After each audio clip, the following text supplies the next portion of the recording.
Welcome to Byte-Sized Tech, your weekend edition of what's trending in tech and gadgets. We're about to jump into the biggest headlines shaping the world of smartphones this week. From Google's highly anticipated Pixel event just around the corner to the latest Apple iPhone 17 rumors and the surprising evolution of foldable phones that are quickly becoming mainstream. Plus, we'll tackle the AI assistant showdown that's quietly becoming the next big battleground and even peek behind the curtain at how these devices are engineered to survive our everyday lives. Get ready for some fresh insights and maybe a few aha moments. Okay, let's unpack this first big story. Google is gearing up for a truly monumental announcement. On August 20th, right after this weekend, they're celebrating 10 generations of Pixel with a live event in New York City. The excitement is absolutely buzzing, and it feels like Google is really making a statement with this one, particularly when it comes to the Pixel 10. What's truly fascinating here is the sheer scope of what we're expecting. This isn't just about a new phone. We're anticipating new Pixel phones, a new Pixel Watch, and even new Pixel Buds.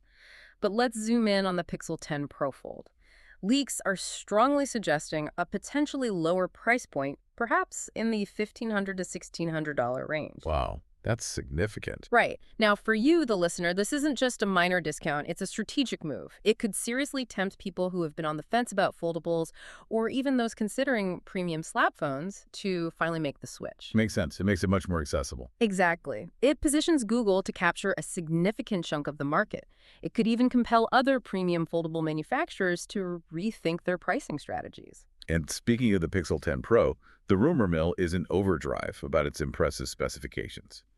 We're hearing about a robust 4,870 mAh battery for the standard Pro model and an even more massive 5,200 mAh for the Pro XL. Yeah, that Pro XL battery, if true, would be the largest ever on a Pixel phone. That's huge news for anyone who dreads midday battery anxiety. Definitely. Plus, there's talk of faster wireless charging thanks to Key 2 support. And that Q2 support is actually quite significant, not just a buzzword. It's built on Apple's MagSafe technology, but as an open standard. Oh, okay. Meaning more consistent and efficient power delivery regardless of the charger. You get less fumbling with alignment and more reliable, faster charging. It's a real quality of life upgrade. Nice. Beyond the battery, the camera system on the Pixel 10 Pro models is rumored to be truly pro, with a 50MP main sensor, a 48MP ultra-wide, and a 48MP 5x telephoto with a periscope lens. That sounds like a serious setup. It does, and this raises an important question.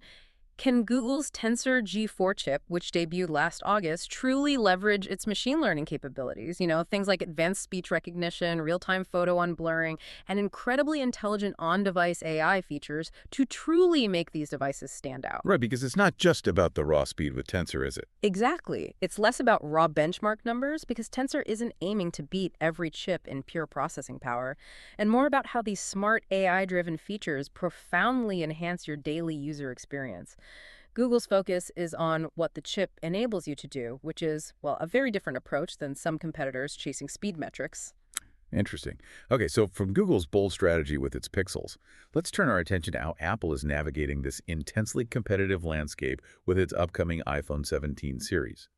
These devices are just weeks away, and naturally, the rumor mill is in overdrive.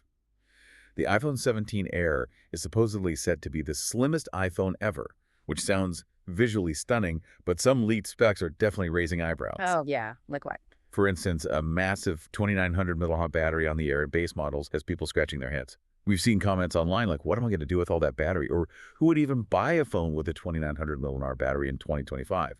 It sparked quite a bit of debate. It absolutely has. I mean, while it's true that a higher MATO number doesn't always directly translate to better battery life because of optimization and chip efficiency. Sure, software plays a huge part. Right. But for a phone priced at, $949, a 2,900 mAh battery for a large display and a powerful chip that can handle heavy gaming seems, well, optimistic, as many users pointed out. Especially compared to Android options. Definitely. Especially when you consider Android phones at a fraction of that cost offering 6,000 mAh or more. The base iPhone 17 is also rumored to still have just 128 GB of storage in 2025, which, to many, feels a bit dated. Yeah, that feels tight. In an era of large apps, 4K video. Exactly. It really makes you wonder about Apple's value proposition at the entry level. Now, here's where it gets really interesting. The cameras. Those specs for the Pro model sound incredibly powerful. The iPhone 17 Pro and Pro Max are tipped to get a major camera upgrade to a 48MP telephoto lens and the base Pro model a triple 40 NMP sensor setup. That's a big jump, especially that telephoto. But there's a recurring concern among users that Apple might be pushing people towards the larger, more expensive Pro Max model. How so? By reserving the absolute best camera technology for it. Many users simply don't want to carry around the biggest phone, so it feels like a strategic nudge rather than offering real choice. Yeah, that's a classic Apple strategy, isn't it? Segmenting features to encourage upgrades. This really leads us to consider Apple's broader strategic moves. There's even significant talk of a split release schedule for future iPhones, potentially starting in 2026. A split schedule, like base models separate from Pro. Exactly. Base models in the spring and Pro models in the fall. If this happens, it would directly pit Apple against Samsung's S series in key release windows. And that's where Samsung traditionally offers more for the money in its base models, larger displays, more RAM, and crucially, 120 Hz refresh rate displays. Which the base iPhone 17 still mysteriously lacks, according to rumors. Right. Plus, Apple has historically limited features like faster USB 3.0 transfer speeds to its Pro models, a trend we might see continue. And what about software? Any whispers there? Yeah, on the software side, the new liquid glass design, rumored for iOS 26, is a fascinating change. Liquid glass, what's that? Imagine interface elements and icons having a translucent, almost refractive quality. It could make the entire operating system feel incredibly dynamic and alive, a fresh visual identity, perhaps. Interesting. Okay, let's shift gears again. Now, remember when foldable phones felt like something straight out of a science fiction movie? Oh, totally. A gimmick, right. Exactly. A futuristic gimmick that would never quite make it to the mainstream? Well, it looks like that perception is rapidly changing. They're not just novelties anymore. Foldables are finally becoming a genuinely viable and increasingly popular option. The numbers back that up, too. Absolutely. In fact, the sub-$1,000 foldable market in particular is growing at an incredible 32.4% annually. That's a huge shift. It really is. And this rapid growth is truly driven by two main factors: improved production techniques making them more reliable and, crucially, cheaper components. So more competition. Definitely. We're seeing companies like Motorola with their Razr Plus, Xiaomi with the Mix Flip, Huawei, Vivo. They're all expanding their mid-tier and more affordable offerings. This expansion isn't just filling a niche. It's putting significant pressure on other brands, including Google, to consider more budget-friendly options. Which is why that rumored Pixel Flip is so interesting. Exactly. That clamshell design could be Google's entry into this more accessible foldable segment, directly competing with Samsung's Z Flip series. And what's really making foldables feel less like a gimmick and more like a real contender is their vastly improved durability. That was always the big worry, wasn't it? Huge worry, but it has truly come a long way. Just recently, the Samsung Galaxy Z Flip 7, for example, survived an intense torture test. We're talking fire, dirt, even knives. I saw that video. It was brutal. Right. It literally got bent in half and kept working. That's a testament to how far the engineering has come. It absolutely underscores the incredible advancements in materials and design. While Samsung's Fold 7 has an IP48 rating, which is decent dust and splash protection. Yeah, okay. The rumored Google Pixel 10 Pro Fold is expected to achieve an IP68 rating. IP68, that's proper water and dust resistance. Huge step up, fully dust-tight, capable of surviving submersion in water. That would be a real game changer for foldable durability, making them much more robust for everyday use. Gives you much more peace of mind. No kidding. And what about battery life on these things? Still a weakness. Getting better. Look at the Vivo X Fold 5. It boasts an impressive 6,000 mAh battery. That's leading the pack in endurance among current foldables. Wow, 6,000 mAh. Yeah. It shows these aren't just fragile novelties anymore. They are genuinely practical, enduring devices. Okay, so with all these hardware advancements, especially Google's Tensor chip pushing on-device intelligence, it brings us to what feels like the real next battleground for smartphones. Which is? The AI assistant arms race. It's no longer just about the best camera or the thinnest design, is it? The real fight is happening in artificial intelligence. I completely agree. What's truly fascinating here is how the focus has indeed shifted dramatically from raw hardware specs like gigahertz or megapixels to the power of mobile AI assistants. Google's AI-first strategy with Gemini is absolutely at the forefront. Enabling things like that fancy photo editing. Exactly. Gemini-powered photo editing doing complex stuff right on your phone, plus highly sophisticated conversational AI tasks that understand context, follow complex instructions. And the market's noticing. big time.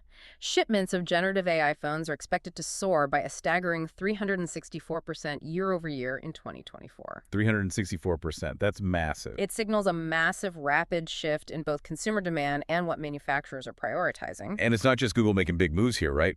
Microsoft's in the game too.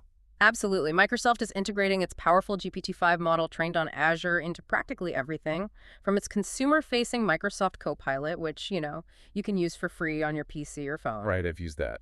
To GitHub Copilot for developers, greatly enhancing reasoning and coding capabilities. AI is becoming ubiquitous. So it's everywhere, from search to coding. Pretty much. And if we connect this to the bigger picture, we see Google and Samsung collaborating more closely than ever on Android's next phase, with AI at its core. Like the Galaxy AI features. Exactly. Those are already powered by Google's models. And devices like the Galaxy Z Fold 6 can even run Gemini in a split-view multitasking environment. That's cool. Using AI alongside other apps. Yeah. This multi-company, AI-driven approach is truly reshaping the future of mobile tech. It suggests partnerships might drive innovation just as much as individual company efforts, leading to a richer, smarter experience for you. After talking about all these amazing new phones, the cutting-edge foldables, the powerful AI, it makes you wonder, how do they actually survive our clumsy lives? Good question. What actually goes into making them tough enough for the real world beyond the glossy ads? Right. This leads us to consider a crucial point. Beyond the marketing hype, how do companies truly ensure durability? It comes down to incredibly rigorous reliability testing. They don't just hope for the best. So like drop tests. Oh, yeah. Standardized drop tests from various heights, typically 1.2 to 1.8 meters, mimicking falls from pockets, desks. And they drop them onto different surfaces, wood, concrete, even steel. And critically, at multiple impact angles, corners, edges, faces. They really try to simulate everything. They have to. And what's truly surprising is how extreme some of these tests get. Many rugged phones aim for MIL STD 810H military grade certification. Military grade. Sounds serious. It is. It's not just a marketing label. It means repeated drops from at least 1.5 meters onto a hard surface, plus extensive vibration and shock absorption tests. Wow. They literally try to break the phone in every conceivable way to ensure it doesn't break on you when you need it most. Gives you that ultimate peace of mind. So how do they actually build them to take that kind of punishment? Well, they design phones with reinforced frames, often incorporating shock-absorbing materials like rubberized corners, metal bodies, and use shatter-resistant screens like Gorilla Glass. Okay, makes sense. But it goes beyond just drops. Phones also undergo meticulous tumble tests, like being tossed around in a drum to check surface durability against constant friction. Impact tests check internal components, chipsets, dust tests for those IP ratings like IP5X or IP6X, water intrusion tests like IPX8 for submersion. And what about the foldables with the hinge? Good point. For foldables, because they have that unique moving part, they have specialized hinge operation tests.